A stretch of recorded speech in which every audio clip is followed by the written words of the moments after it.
For over a century, the roar of a gas engine meant freedom on the open road. The deep rumble under the hood, the smell of gasoline, and the thrill of acceleration have defined the driving experience for generations of car lovers. Pull into a gas station, fill up in minutes, and drive for hundreds of miles. Simple, familiar, and reliable. It's a ritual that's become second nature, offering convenience and a sense of adventure, whether you're commuting to work or heading out on a cross-country road trip.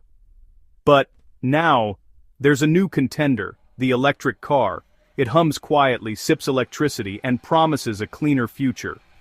Charging at home overnight or at public stations, EVs are changing how we think about mobility, making every drive smoother and more efficient. The debate isn't just about engines anymore, it's about our air, our wallets, and the world we leave behind.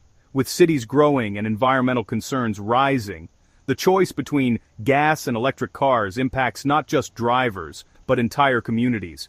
Gas cars offer power and tradition. Electric cars offer innovation and sustainability. Each represents a different vision for the future of driving, and both have passionate supporters. Some love the visceral feel of a V8, the connection to decades of automotive history. Others crave the silent efficiency of an EV, appreciating instant torque and the promise of zero emissions. It's tradition versus technology, and the choice is more personal than ever. Your decision reflects your values, your lifestyle, and your vision for the future. So, let's pop the hoods and see what really sets these cars apart. From maintenance to performance, there's more than meets the eye.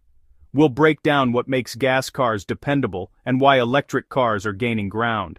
Whether it's long road trips or daily commutes, each has unique strengths and challenges. By the end, you'll have a clearer picture of which car fits your life and which one is racing toward the future. The road ahead is full of possibilities. Ready? Let's get started.